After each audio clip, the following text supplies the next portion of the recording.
حضرت عثمان ابن حویرث رضی اللہ تعالیٰ عنہ کی روایت ہے، وہ فرماتے ہیں کہ ان کی والدہ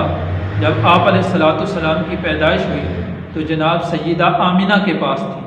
وہ فرماتی ہیں کہ آپ علیہ الصلاۃ والسلام کی پیدائش کے وقت میں نے دیکھا کہ ہر طرف نور ہی نور نظر آ رہا ہے اور آسمان کے ستارے اس طرح جھک رہے ہیں کہ گویا کہ مجھے ایسے لگا کہ یہ ستارے میرے اوپر گر جائیں گے۔ اور پھر جب آپ علیہ الصلاۃ والسلام کی ولادت ہوئی تو ایسی روشنی نکلی کہ ہر طرف آپ علیہ الصلاۃ والسلام کی ولادت کی برکت سے اللہ رب العزت نے نور ہی کو پھیلا دیا۔ اور اس پر جب آپ علیہ الصلاۃ والسلام کی ولادت ہوئی تو جناب عبد المطلب جو ہیں آپ علیہ الصلاۃ والسلام کے دادا جان، وہ اس وقت بیت اللہ میں تھے، اور بیت اللہ میں کچھ قریش کے لوگ اور کچھ دوسرے لوگ ان کے پاس جمع تھے اور وہ ان کو واعظ و نصیحت اور اپنی بات کر رہے تھے۔ تو جب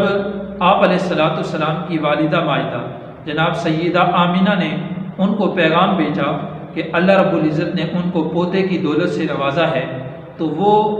اپنے پوتے کو دیکھنے کے لیے جناب سیدہ آمنہ کے گھر پہنچے، اور وہاں جب آئے تو سیدہ آمنہ نے ان کو جو حالات دیکھے تھے، جو روشنی دیکھی تھی، جو واقعات ان کے ساتھ نمودار ہوئے تھے، وہ واقعات جناب عبد المطلب کو بتائے۔ تو وہ فرمانے لگے کہ میرے اس بیٹے کی عجیب شان ہوگی۔ پھر وہ آپ علیہ الصلاۃ والسلام کو لے کر بیت اللہ میں گئے،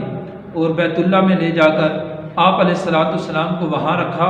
اور کچھ اشعار پڑھے، اور وہاں پر آپ دعا کی، اور آپ علیہ الصلاۃ والسلام کے لیے بھی دعا کی۔ یہ آپ علیہ الصلاۃ والسلام کی آمد ہے۔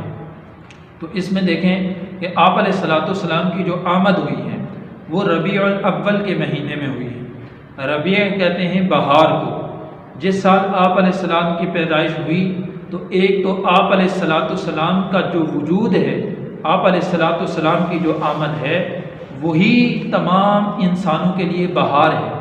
کیونکہ ہم نے پہلے دروس میں مطالعہ کیا ہے کہ آپ علیہ الصلاۃ والسلام کی آمد سے قبل یہودیت کو دیکھیں یا آپ علیہ السلام کی آمد سے قبل عیسائیت کو دیکھیں یا کسی بھی مذہب کو دیکھیں، حتیٰ کہ آپ علیہ السلام کے خاندان اور قبیلے کے لوگوں کو دیکھیں، وہ کیسی جہالت میں اور کیسی گہری گمراہیوں میں پڑے ہوئے تھے۔ تو آپ علیہ الصلاۃ والسلام کا وجود یہ ان کے لیے ایک موسم بہار بن کر آیا، جس کے ذریعے اللہ رب العزت نے نہ صرف انہی کو بلکہ پوری دنیا کو قیامت تک کے لیے اللہ رب العزت نے ایک خزاں سے نکال کر ایک بہار عطا کی اور سرسبز و شادابی عطا کی۔ ایک تو آپ علیہ الصلاۃ والسلام بذات خود بہار بن کر آئے،